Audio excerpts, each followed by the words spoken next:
A 200-year-old bicycle. Today, I've turned it into an electric version. No pedals at all, just switch it on and it starts moving.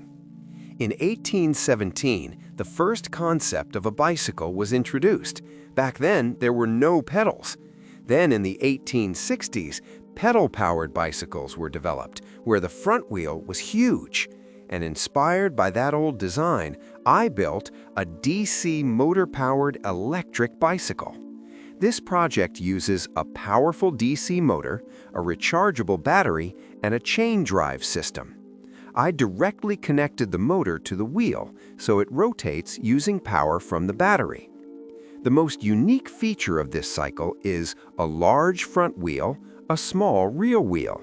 It's not just visually unique, it also represents that historic bicycle design. It feels very smooth to ride. However, because of the large front wheel, balancing can be a bit challenging, so beginners should ride slowly.